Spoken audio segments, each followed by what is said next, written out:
یوم عاشورہ ہے سن 61 ہجری میں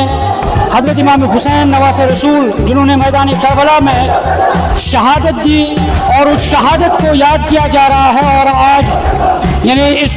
علل صبح یہاں جو جلوس اعضا برآمد ہوا ہے، اور جو امام حسین علیہ السلام نے میدان کارزار میں سن 61 ہجری میں جو قربانی دی ہے، اس قربانی کو یاد کیا جا رہا ہے جو امام حسین نے ظلم و جبر کے خلاف احترام آدمیت، انسانیت کی بقا اور خاص طور پر دین اسلام کی بقا کے لیے امام حسین علیہ السلام نے جو قربانی پیش کی ہے، اس قربانی کو آج عالم اسلام میں اور پوری دنیا میں اور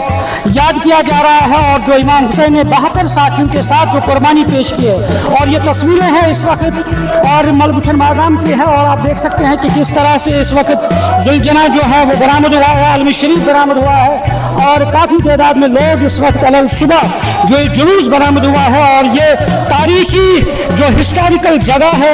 اور مدین صاحب جسے کہتے ہیں، وہاں یہ جلوس وہاں جائے گا اور اس اینگل سے وہاں پہ اختتام پذیر ہوگا۔ اور آپ دیکھ سکتے ہیں کہ کس طرح سے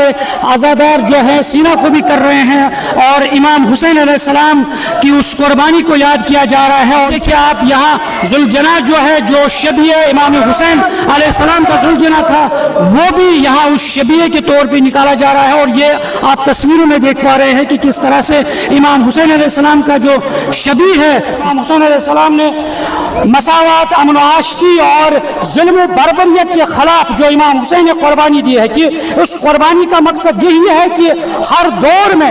یزید جیسے ظالم اور جابر حکمران جو ہیں ان کے خلاف اٹھ کھڑا ہونا ہے اور اس ظالم کے خلاف آواز بلند کرنا ہے۔ یہی امام حسین علیہ السلام کا درس ہے۔ ہر ایک مذہب کے لوگ جو ہے وہ اس پیغام کو، امام حسین کی اس قربانی کو یاد کرتے ہیں، کیونکہ یہ صرف مسلمان ہی نہیں بلکہ مختلف مذاہب کے لوگ آج عاشورہ کے دن امام حسین علیہ السلام کی اس عظیم قربانی کو یاد کرتے ہیں۔ نیوز 18 جموں کشمیر کے لیے میں ماڈام سے منیر حسین خرہ۔